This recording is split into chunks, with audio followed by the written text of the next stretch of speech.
flip-flops are hot. Flip-flop girl. Hello and welcome to the TRYGESIS Thursday Newsletter, Volume 2, Number 7 for Thursday, February 13th, 2025. And you're listening to Flip Flop Girl. That's our newest single. It's been out for a week or so now, and it's available on almost every streaming platform. So hopefully you'll check it out. You can see a link below in one of my earlier Facebook posts, or you can just go search for it on Spotify or YouTube or wherever you get your music. Now, first off, I said that I was going to tell you about the 4 levels of human experience today, and I'm going to do that later, but I want to jump right into Swift's songwriting tips, and we have a couple of videos from Swift today, and so let's get right to that, and then I'll come back and I'll follow up with a few words. See the senorita, whose footwear made me stare. If I see her again, I'll try to ask her name. The way she looked at me, I think she felt its name. One thing to pay attention to when writing a song, if you write the music first, as I usually do, is to make sure you can sing the thing. I've written and recorded entire backing tracks, assuming I could sing it once I had words written, and found out that it's either too high, too low, or both, as far as my range vocally. So, it's easily solved by transposing or using a capo. So, why waste your time recording a whole backing track and then finding out you can't sing it? Of course, that gives you a chance to try coming up with a new melody and bringing in other singers who maybe can do it and giving you some variety, but that's just called saving yourself.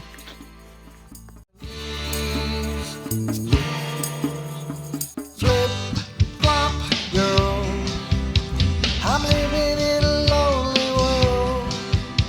I like her a lot, I hope she gives me a shot. Flip-flop girl. One of my favorite angles about vocal songwriting is what are you going to write about? The lyrics used to be in the late 50s, early 60s, either love songs, surf songs, car songs, or a novelty tune. To me, Pete Townsend and the Beatles came along and broke that mold and tradition by writing, the first one I recall is Happy Jack, not a love song. The Beatles came up with Paperback Writer, Rain, Nowhere Man, Led Zeppelin later on, Immigrant Song, Purple Haze, we got psychedelic going. So your subject matter can be about anything. Check out Pictures of Lily by The Who. The Yardbirds had Happenings 10 Years Time Ago, Whiter Shade of Pale. Now we're getting all introspective and poetic and lyrical. That's when things got interesting. It turned off a lot of the superficial fans, but a real thing like California Dreamin' really made sense and could speak to a lot of people, and it actually meant something. There was some substance to it. Showed rock and pop could be really good. You did still have some good love songs, a lot of good love songs. The Beatles never did quit. And even a Tommy James song, I Think We're Alone Now, it still sounds great. It's been covered by Joan Jett, I think Billy Idol. Anyway, a good song's a good song, but it's kind of fun to keep the lyrics interesting. I've written songs about books, songs about songs about cats. You never know what's going to work. If it doesn't work, you scrap it and write another set of lyrics. So check out any subject that you can find that hasn't been written about. Space Oddity's already been done. She lays in the sand, her feet zebra striped band. Flip-flop girl.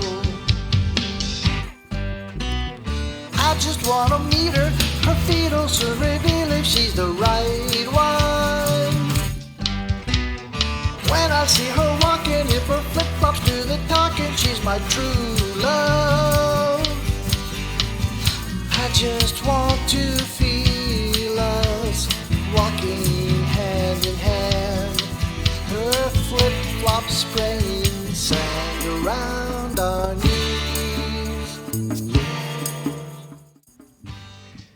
Okay, so let's talk about the 4 levels of human experience. But first, I should review last week quickly, where we talked about the 2 driving forces behind all human behavior, and that's the need to avoid pain and the need to move towards pleasure.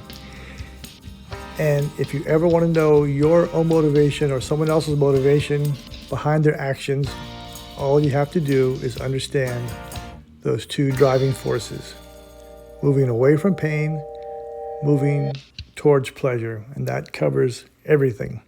If there's an earthquake, you run away from it, try to get to safety outside. And if you're in love, you try to move towards the person you're in love with. So that's it, pain and pleasure. That's what drives everything. And that leads us to another sort of higher level, the 4 levels of human experience, where we can dig a little bit deeper into that concept. And remember, this is not so much to say your behavior is right or wrong. I'm not trying to preach on how you should behave. I'm just trying to teach you that if you're going to be a songwriter or an artist, these concepts are really helpful, or can be helpful, to understand why you're creating art today, or why you're not in the mood to create art, what you can do to get in the mood to create art. So this is all about human behavior and how you can improve yourself as an artist and be more productive. So now let's talk about the 4 levels of human experience. And level 1 is the peak experience. And this is defined as: it feels good, it's good for you, it's good for others, and it serves the greater good. And what do we mean by all that? Well, the easiest way to define a peak experience is, give an example of a peak experience is, for me, it was sports. I remember being in 3rd, maybe 4th, 5th grade, and we had not won a baseball game all season, a little league baseball game. It's the last game of the season, and we were playing the other team who had not won a game either. So this was the championship for the bottom of the league. So I came to bat, and I was not very good. This was my first year of playing Little League. But I felt like I could hit this pitcher because he was the best of the worst pitchers in the league. So I don't remember exactly the circumstances, but I remember I hit the ball. We had a couple of guys on base, and I hit the ball, and it would have been an inside the park home run, but it hit the infield, or hit the deep in the outfield, and then bounced into the woods. So it was called a ground rule double. So I stopped at second, but I drove in a couple of winning runs, and we won the game. And I was kind of the hero of that game, and that was my first memorable peak experience. My other one came in baseball, when we won the championship game in 8th grade.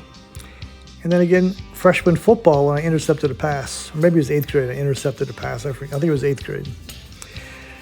And those were, so how do you get to a peak experience? Well, that's where we go on to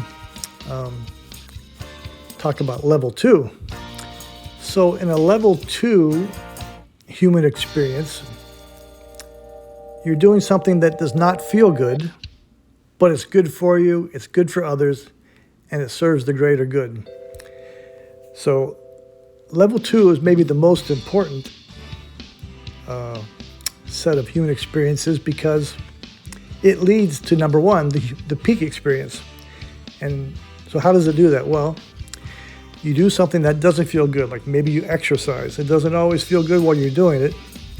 Or maybe if you're a student, you have to read textbooks and do book reports and science projects.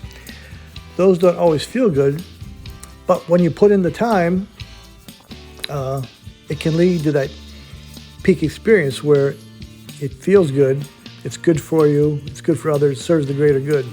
Now, backing up to that baseball example, you might say, well, how is me hitting a game-winning run good for others? Well, it's good for my teammates, obviously, but it could also be good for the losing team because they learned something, right? If you're playing a worthy opponent, it makes you a better player in the long run. It may be painful in the short run, like a level 2 experience. It doesn't feel good, but as a losing player on that in that game, it was good for you in some ways. It was certainly good for others, and it served the greater good, because that healthy competition makes everybody better in the end.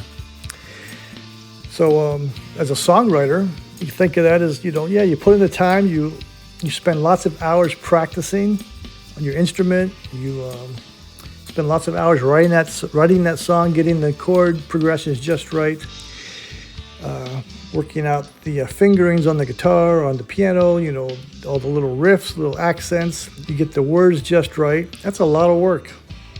And sometimes it doesn't go anywhere. Sometimes you create that great song, and when that little spark hits and you realize it's a hit song, that is the peak experience. But you had to go through that level 2 to get to level 1.